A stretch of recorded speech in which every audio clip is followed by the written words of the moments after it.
बहुत कम आदमी हैं जिनसे मैं मुतासिर होता हूँ और जो मुझे इन्फ्लुएंस कर सकते हैं, मगर 3 आदमी हैं जिनको मैं समझता हूँ कि उनका कंट्रीब्यूशन सोसाइटी में बहुत डिफरेंट है और बहुत सब्सटेंशियल है। एक उनमें डॉक्टर अदीब रिजवी साहब हैं, एक सैयद बाबर अली साहब हैं और तीसरे इमरान खान। मैंने उसमें लिखा कि ये तीनों आदमी अपने तौर पर बहैसियत अपनी ज़ात में परफेक्ट है, परफेक्ट कह लें या एक्स्ट्रा ऑर्डिनरी है, मगर इनके अंदर एक बुनियादी खराबी है जो मैंने तीनों में देखी, मैंने ऑब्जर्व की। वो ये खराबी है कि उनके पास एक साइड में जो बंदे बैठे इधर इधर, वो कहते हैं यार तू गलती भी कर देगा मैं संभाल लूंगा। अच्छा, वो जो ये कॉन्फिडेंस है कि तू गलती कर देगा मैं संभाल लूंगा, होते होते होते होते यहाँ पे पहुंच गया कि जब मैं सीन से हटा तो वो उल्टी बैठ गई। अब मैं बात समझा सका मैं क्या कह रहा हूँ? वो जो साइड में 2 सक्सेसर थे उनके ऊपर उन्होंने कहा कि तुझे मतलब you don't need to worry, whenever there is problem I am here and I will sort out the issue. अच्छा, जब आप सीन से हट जाते हैं या सीन से पीछे हो जाते हैं तो जो आपने इंस्टीट्यूशन खड़ा किया होता है वो बैठ जाता है, क्योंकि आपके पास वो जो सेकंड वाला था वो तो कभी उसने आपकी पर्सनैलिटी की वजह से कभी कोई फेस ही नहीं किया था, वो तो आराम से बैठा हुआ था। यही पोजीशन मैंने अदीब रिजवी साहब के केस में देखी, यही पोजीशन मैंने बाबर अली साहब के केस में देखी और यही पोजीशन मैंने इमरान खान के केस में देखी। जब तीनों आदमी को सीन से आप हटाओ तो जो गैप था between the second one and the first one वो कोई 5000 गुना का था। और मैं क्योंकि मैंने इस कहानी में मोहम्मद अली जिन्ना को इंक्लूड नहीं किया, इसलिए नहीं किया कि मैंने उनको पर्सनली डील नहीं किया था। मैंने ये 3 नाम इसलिए दिए कि मैंने इन तीनों को पर्सनली डील किया। जब भी मैं इमरान खान को कोई प्रॉब्लम कहता था किसी मिनिस्टर की कि सर ये मसला है, ओ यार मैं संभाल लूंगा ना, छोड़ दो मैं संभाल लूंगा, मैं हूं ना। और अगर आपको याद होगा, अगर आपको याद होगा तो उनका बड़ा फेवरेट जुमला था, घबराना नहीं है। याद है आपको? घबराना नहीं है। अब घबराना नहीं है का मतलब क्या था? अब घबराना नहीं है का मतलब ये है कि मिनिस्ट्री की मीटिंग हो रही है, सारे मिनिस्टर बैठे, अब सबने प्रॉब्लम कोई हाईलाइट की तो खान साहब ने कहा यार घबराना नहीं है, मैं हूं ना।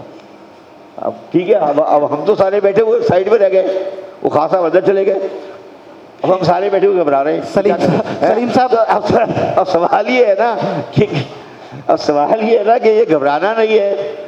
अच्छा, ये बात लोगों को समझ नहीं आई कि ये हमारा इंस्टीट्यूशनल प्रॉब्लम है, और मेरा ये व्यू है कि ये मुसलमानों का जेनेटिक प्रॉब्लम है। वो अजय बंगा आया हुआ है, वर्ल्ड बैंक का प्रेसिडेंट, लाहौर में उसका खाना किया बाबर अली साहब ने। बाबर अली साहब इज नॉट नाउ 100। मुझे बाबर अली का बेटा या कोई असिस्टेंट नजर नहीं आया। बाबर साहब बैठे, अजय बंगा बैठा हुआ है। अब आपको कोई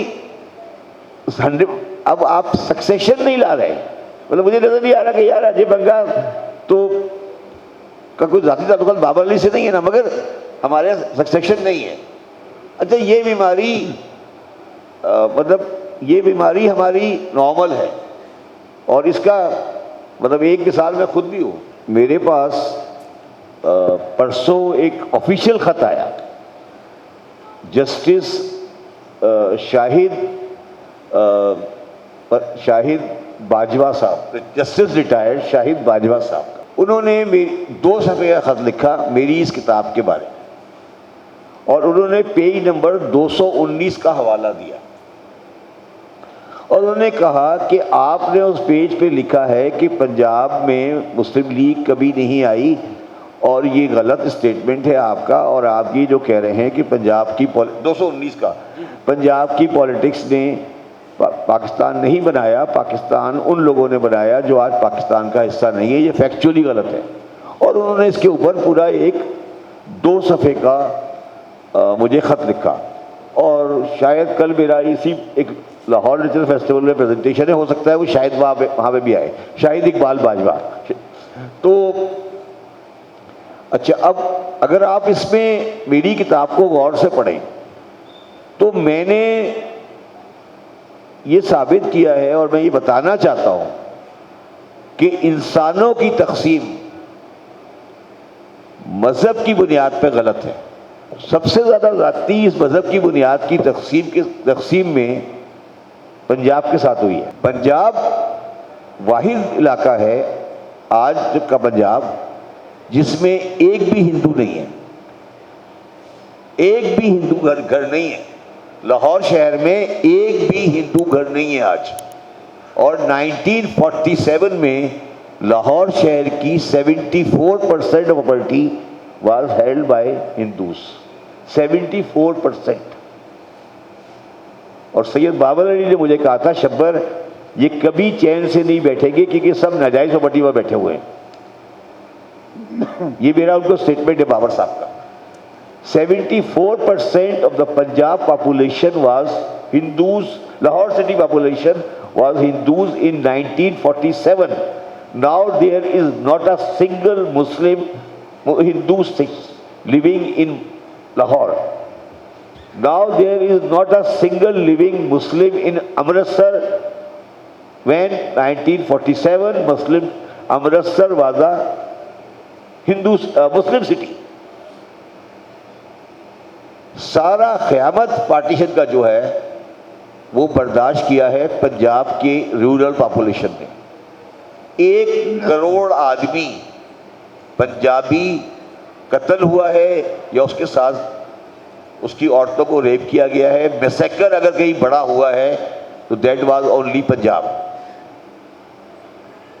अब वो उस यूपी में हुआ, बिहार में हुआ, मगर अगर आप पूरी हिस्ट्री पढ़ें तो आपको पूरी कहानी समझ आ जाएगी। पंजाब में मैंने इस किताब में लिखा है कि ये क्यों हुआ। ये कहानी बहुत लंबी हो जाएगी, मैंने इसलिए ये टाइम नहीं है हमारे पास।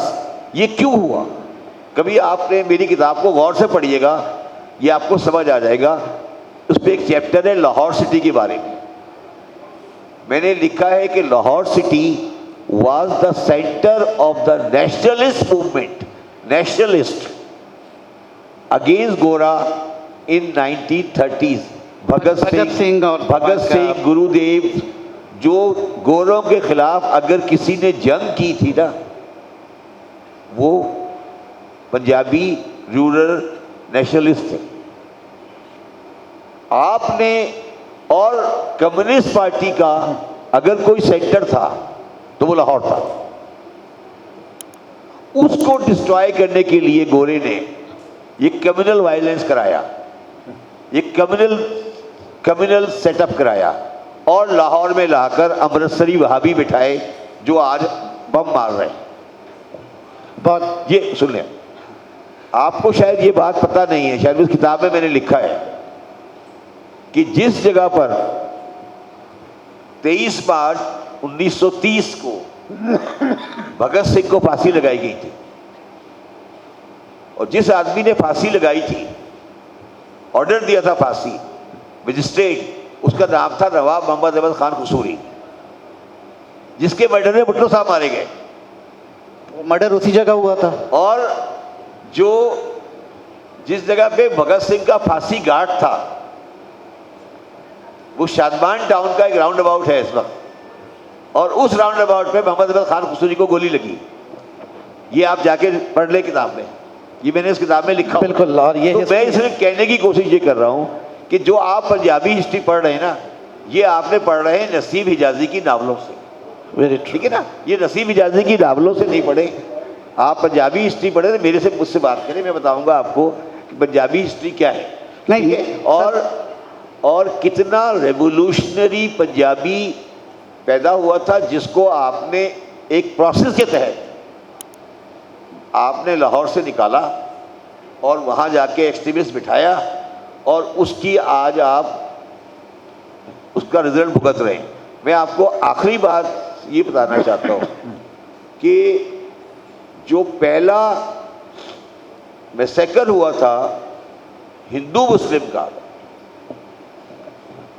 इंडो पाक में वो हुआ था एक जगह है तुहा सूबा सिंह इन रावलपिंडी डिस्ट्रिक्ट, जिसमें ट्राइबल्स ने आकर सिखों का मैसेकर किया था। That is the starting point of the massacre. अब आप आज बैठ के देख लें, आप 47 से लेकर 2026 तक बिल्कुल वहीं खड़े हैं जहां से आप शुरू हुए थे। आप में 1 इंच का फर्क नहीं आया।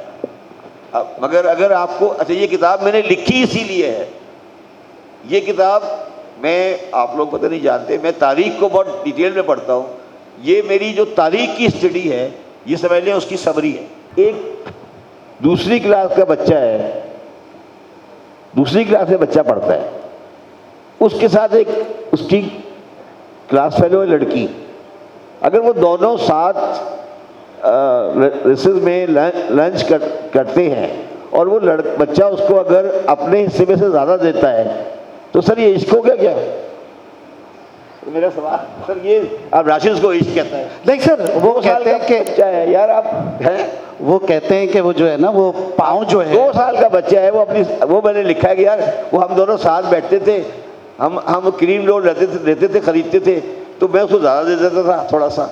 अब अगर वो ज़्यादा देता तो क्या इश्क हो गया मेरा उसके साथ? दूसरी बात ये है कि मैंने अपनी जो नौजवानी का सारा उम्र है वो लाहौर में एक आबादी है जिसका किताब है, उसका नाम है कृष्ण नगर, वहाँ गुजारी।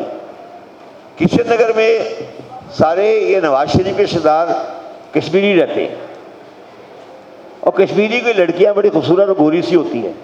अगर आप उसको थोड़ी देर देख लेंगे तो इश्क तो नहीं हो गया यार। मैं समझता हूँ कि ज़हीन आदमियों में जो मुझे आदमी मिले दुनिया में, उनमें एक मियाँ मोहम्मद शरीफ भी थे।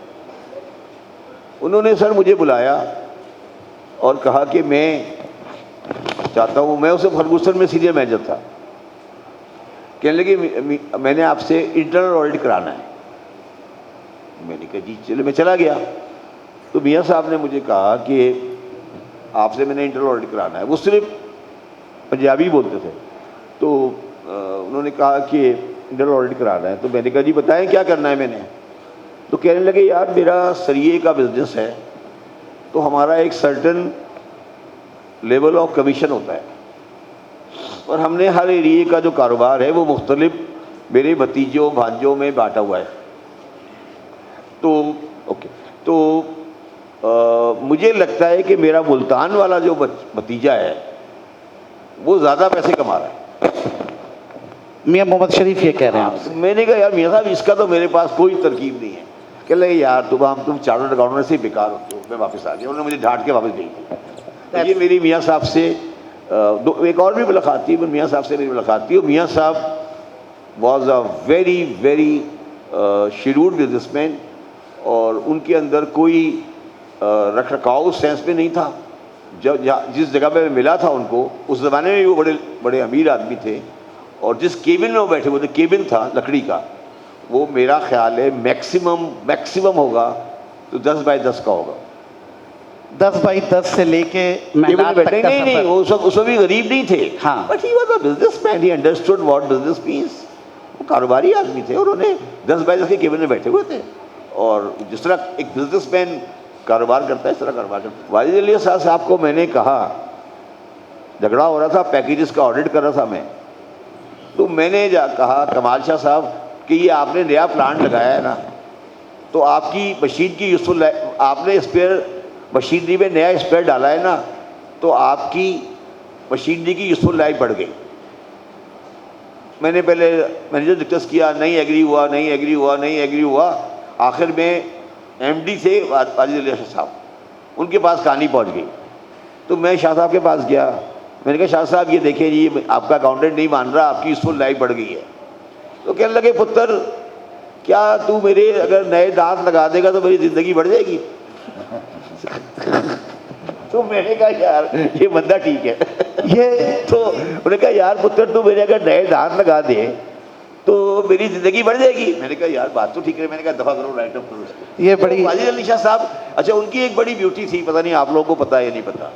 उनकी ब्यूटी ये थी कि उनका ये उसूल था कभी किसी को नौकरी से निकालना नहीं, जो कि हमारे अजीज साहब ने भी कबूल कर लिया है। जहाँ से भी आखिर तक मरता गिरता व्हील चेयर में भी आता था। वो कहते थे यार किसी की रोजगार को नहीं खराब करना, तो वो भी किसी को आज तक जिंदगी में निकाला नहीं उन्होंने किसी। वाजिद अली शाह साहब एक मतलब आई वुड से कि लोगों वो एक अपना लेजेंड था, basically he was a legend. हमने पिकिंग से लोन ले लिया, मशीनरी यहाँ लगा ली, मालिक ने 10% कमीशन बाहर रख लिया, लोन गवर्नमेंट पाकिस्तानी किताब में आ रहा है, वो कमीशन बाहर मालिक का बैठा है, पाकिस्तानी अमीर है मुल्क गरीब है। ये इस किताब में वाज़े लिखा है, अगर आपको समझ आ जाए अंदर in the so many word लिखा हुआ है, चेक कर लें। तो अब ये बात ये इस पूरे सब्जेक्ट के बारे किताब चाहिए कि ये पाकिस्तान का माशी मसला है क्या। अस्सलाम वालेकुम, माय नेम इज़ ईशान जी। मेरा सवाल शब्बर साहब से है। आपने अभी एक चीज़ मेंशन की जिस पे मैं थोड़ा सा डिसएग्री कर रहा हूँ। आपने कहा सक्सेशन नज़र नहीं आई, आपको सक्सेशन नज़र नहीं आई। बाबर अली साहब मिले थे अजय बांगा साहब से। देयर आर 3 प्राइम मिनिस्टर्स गुजरे हैं हमारे यहाँ, बेनज़ीर भुट्टो, नवाज शरीफ एंड इमरान खान। बेनज़ीर भुट्टो के टाइम पे सक्सेशन उसके बाद नज़र आया आपको, नवाज शरीफ के टाइम पे सक्सेशन नज़र आया आपको, इमरान खान के टाइम पे सक्सेशन नज़र नहीं आया। इज सक्सेशन द क्योर और इज इट अ कर्स? क्या सही है सक्सेशन होना या नहीं है? नहीं, देखिए मेरी पहली बात तो ये कि मैं बाकी दो जो आदमी जिक्र किया है आपने, मैं उनको इमरान खान के मेयार पे नहीं रखता। इमरान खान उससे ऊपर है। चले आप क्वेश्चन इमरान खान उससे ऊपर है, इसकी वजह है, बताता हूँ क्यों वजह है। क्योंकि इमरान खान जो कुछ भी है वो इमरान खान अपनी जोरे बाजू कह लें या अपनी जद्दोजहद के बेस पर आया है। बेनज़ीर भुट्टो की लेगेसी है, भुट्टो की लेगेसी है, वो भुट्टो के बगैर नहीं है। नवाज शरीफ किस तरह से आगे आए वो सबको पता है। तो इमरान खान और भुट्टो को नवाज शरीफ और बेनज़ीर को कंपेयर करना ठीक नहीं है, मेरा ज़ाती व्यू है। मैं सिर्फ ये अर्ज़ करने की कर रहा हूँ, सलीम साहब ने क्लैरिफाई किया है कि इमरान खान की गलती ये है, और मैं गलती कहूँगा उसको, कि पार्टी स्ट्रक्चर सस्टेन नहीं कर सक रहा है, नहीं कर सका, जिसकी वजह से आज सियासी प्रॉब्लम आ रही है। प्रॉब्लम सियासी पार्टीज में ज़रूर आती है, मगर पार्टी की अपनी स्ट्रक्चर थोड़ा 19-20 चलता रहता है। जिस तरीके से आपको कभी आज ए, कभी बी, कभी सी, कभी डी, कभी परसों ये हो रहा है, इससे आपका इंस्टीट्यूशन पार्टी का ख़त्म हो जाता है।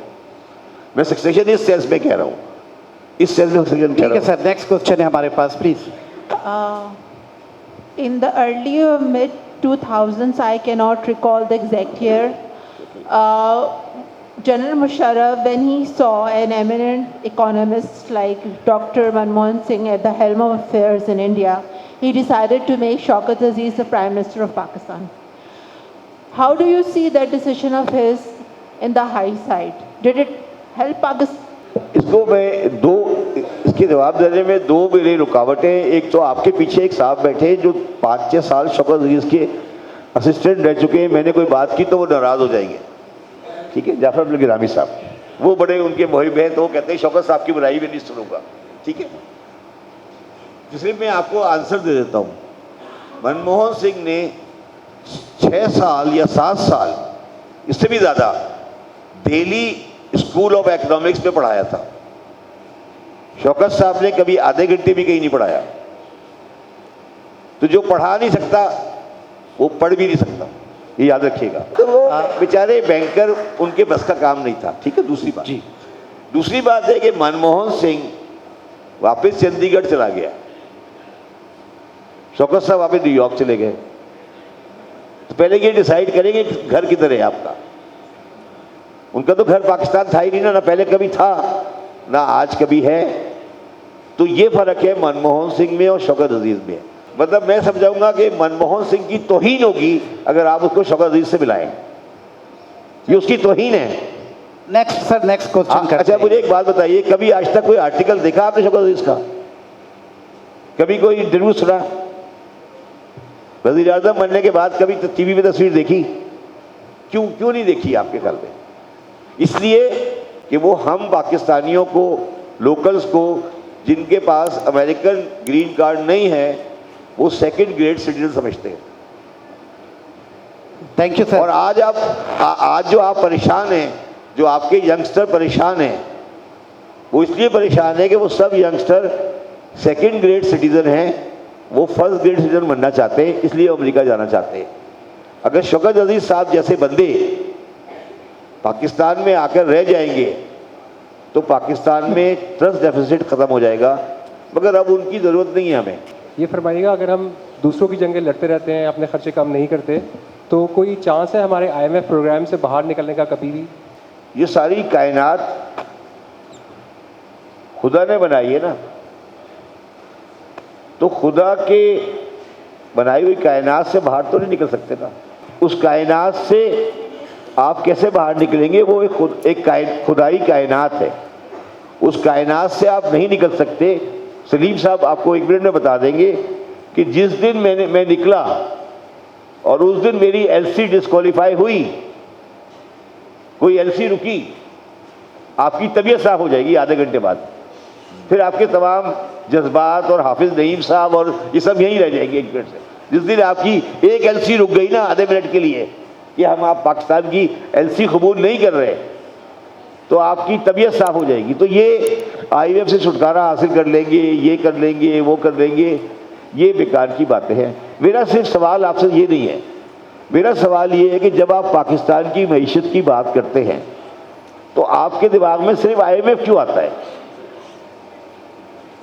आप पाकिस्तान की मईशत के बारे में बात पाकिस्तान की उन लोगों से क्यों नहीं करते जो पाकिस्तान की मईशत चला रहे हैं? मतलब चलाने का मतलब जो है, जो पाकिस्तान में कारोबार कर रहे हैं। What one reform, if given a chance, would you do in FBR that would turn around Pakistan's financial scene? FBR में What one reform that you would propose कि पॉलिसी बन जाए और वो इम्प्लीमेंट हो जाए? आप एक रिफॉर्म ऑटोमेशन का You have been on both sides of the table ना, आपने 30 साल वहाँ देख लिए और CBR से FBR के चेयरमैन बन गए। What one reform? if you ask me one reform I would do to improve the CBR in Pakistan is to transfer the headquarter of CBR from Islamabad to Karachi. वाह, नहीं, let me answer it. It is not जज्बाती बात नहीं है ये। ठीक है, आप सारे बैठे हैं पाकिस्तान में और आप सारे पाकिस्तान को डील करते हैं सुबह से शाम तक, ठीक है? आप 2 इंस्टीट्यूशन को कंपेयर कर लें, दोनों पाकिस्तान गवर्नमेंट के होली ओन इंस्टीट्यूशन है, और आप उनके बारे में अपने व्यूज़ बताएं कि वहाँ क्या लेवल ऑफ कॉम्पिटेंस है। एक स्टेट बैंक ऑफ पाकिस्तान और एक FBR, दोनों गवर्नमेंट ऑफ पाकिस्तान है, दोनों Holi own government of Pakistan है। दोनों में क्या फ़र्क है? क्या आम आदमी आज इस पर रियलाइज़ नहीं करता कि State Bank of Pakistan is at least 1000 time better organised, better equipped, better manned and better technically placed than FBR? The only difference is the headquarter in Karachi. Sir reasons तो The reason is very simple. One of the reason I left CBR is that I never wanted to live in Islamabad. Islamabad is not a city of professional people. So you have to transfer the financial capital of the country to the city where you can find financial minds. You can find financial transactions. Just let me answer. For argument's sake, in America, in India, the SEBI, which is called or in America, the SEC, is not based in Washington. It is based in New York. So the first reform you have to make in the CBR is to transfer the CBR headquarters to Karachi.